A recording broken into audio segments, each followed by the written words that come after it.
What's happening? Facts from the Ghost. Today's segment is going to detail how the Cavs won Game 2 and how J.B. Bickerstaff in the game brought the physicality and the proper adjustments and the sense of urgency that they did not have in Game 1. Now, again, for me, like I said in my segment of the game the Cavs lost, which of course Game 1 of the first round of NBA playoffs. I thought, it could have been playoff jitters. It could have been, the Cavs didn't know what to expect, or they just could have took the game for granted, or they just didn't see it coming. And like I said, in Game 1, the Knicks punched the Cavs in the mouth and defeated the Cavs 101-97. But in my opinion, the main reason why they won that game is because of the offensive rebounds they allowed the Knicks to obtain, and Josh Hart's play. I don't want to say it came out of nowhere because I like Josh Hart. I think he's a good NBA player. Like I said, for Josh Hart to get 17 points and have 10 rebounds and have 5 offensive rebounds, that's kind of, I guess you could say it's something. No, I'm not going to do that to him. What I will say is, I think the Knicks, not the Knicks, I think the Cavs just didn't expect that from Josh Hart, which if you do your scouting report, Josh Hart is a good player. From the times I've seen him play, in my opinion, I think he's a good player. But clearly the Cavs did not keep a body on him. They didn't keep a body on that Mitchell Robinson guy either. Because he had 5 offensive rebounds and 8 points. And I think he had a total of 6 for the game. But again, those 5 offensive rebounds he got, I think it was, most of them was in the fourth quarter. In critical stretches of the fourth quarter is, I think why he was able to, in other words, those offensive rebounds he obtained were, impactful, and they were impactful enough to help, guide the Knicks to a victory. So, this game, Game 2, the Cavs, like I said, they brought the physicality, they brought the sense of urgency, and they basically, punched the Knicks right back in their mouths. And what I liked about the way the game started, like I said, I didn't watch much of the fourth quarter, but what I liked was the fact that they, constantly kept double teams on Jalen Brunson. Like every time he touched the ball, he saw at least 2 defenders. And I think that was a great strategy by J.B. Bickerstaff to keep, at least 2 guys on Jalen Brunson and make it hard for him to score and not get in the rhythm like he got in Game 1. But again, Brunson didn't even get into a rhythm, in my opinion, until the fourth quarter.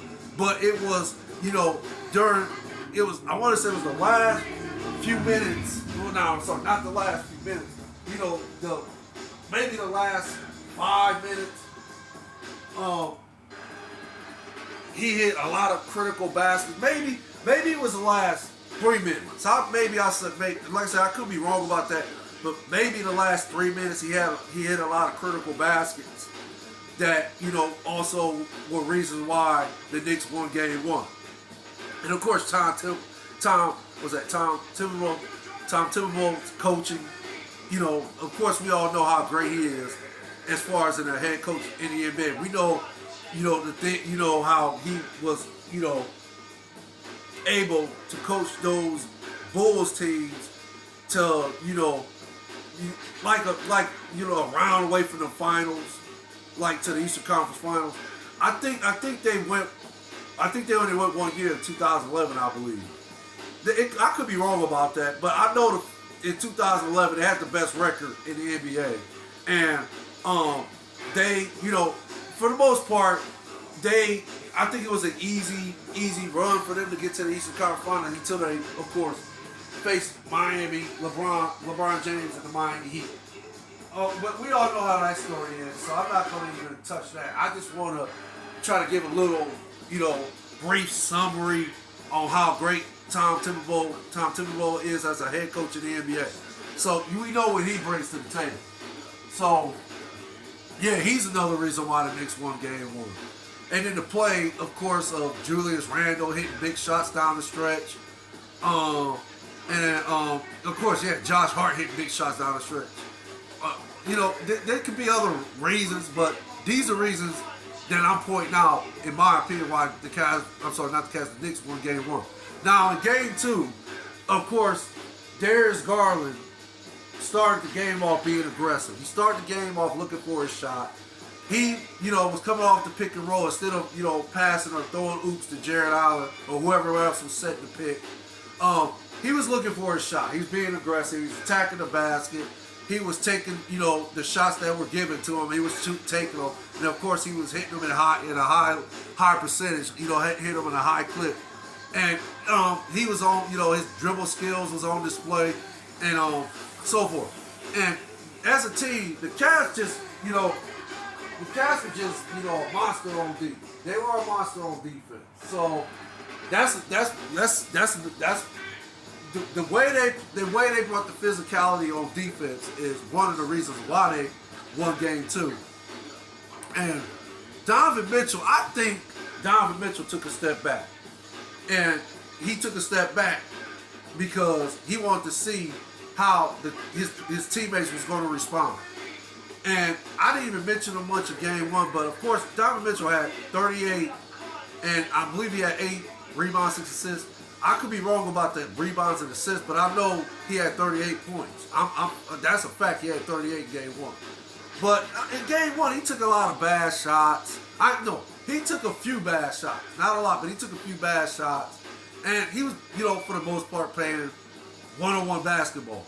And, we all know Donovan Mitchell is the best player in this series. We know Donovan Mitchell can get his points at any time he feels like. He can get it in his sleep, if that makes sense. Like I said, Donovan Mitchell was battle-tested. He's, been there, done that with the Utah Jazz in the Western Conference as far as in, playoffs. Like I said, I'm not sure if he went to the Western Conference Finals, but again, you know what Donovan Mitchell gonna bring to the table. So yeah, I think he took a step back because again he wanted to see how his teammates was gonna respond. And again, yeah, of course the Cavs responded. And they responded like a team that, was desperate to win Game 2. They knew they had to win Game 2 to push the series. That makes sense. So, Donovan Mitchell this game had 17 points. So, in my opinion, he took a step back. So, again, basically, what I like about what I like about the game, I'm trying to find the right words to say. What I like about Game 2 and how the Cavs were able to win Game 2 is I have to give JB Bickerstaff credit. I have to say that his coaching in Game 2 last night was great. He brought the right, he made the right adjustments. He made the correct substitutions. And what I like is, like I said, I didn't watch much of Game 1, but like I said, Isaac Okoro started the game like I anticipated. But what I didn't anticipate and what I was worried about was how long he was going to play. How long JB Bickerstaff was going to, allow him to play in the game. If he wasn't giving him much on offense, like he didn't give him anything on offense in Game 1. And I think that's another reason why the Knicks were able to get all those offensive rebounds. And like I said, the first podcast segment I did on Game 1, it was like Isaac Okoro is playing defense for the Knicks. So yeah, like I said, all I did was packing the paint and daring Isaac Okoro to shoot the ball, and of course Isaac Okoro was inconsistent, and that when that happens, it's like what's that? It's like 5-on-4, if that makes sense. But yeah, in game 2, Isaac Okoro started, and I think he went 0 for 2, and he had a couple turnovers and fouls, and Jamie Bickerstaff immediately pulled him out the game. And I like to think that was it for him for the night. Could be wrong, but I don't think he played. I don't think after he was pulled for the game, I don't think he played. He didn't play the rest of the game, if that makes sense. But what I also like what J.B. Bickerstaff did is he inserted Karis LeVert and J.R. He allowed them to play the majority of the game, which that's what I said should have happened in game 1. I believe if he'd have let Karis LeVert and Jetty play more in game 1, who knows? Maybe the Cavs win game 1. But yeah, he allowed them to play game 1. I'm sorry, he allowed them to play more minutes in game 2. And of course, the results were, obvious. And you get, 24 points from Karis LeVert. He had 4 rebounds and 3 assists. And now Evan Mobley, maybe he can step his game up a little bit more. But okay, he did a little better. He had 13. He had 2 offensive rebounds. And he had 13 for the game. And of course, Darius Garland, like I said, he was aggressive all night, looking for a shot. Pretty much, attacking the defense, not letting up. And he had 32 points, of course, 7 assists, and three rebounds, total of 3 rebounds. Of course, Allen, he had 9 and 10, and he had 6 offensive rebounds. Now that's a huge component right there. He had 6 offensive rebounds versus he had 3 in the first game and got out rebounded by Josh Hart. If that tells you something. So,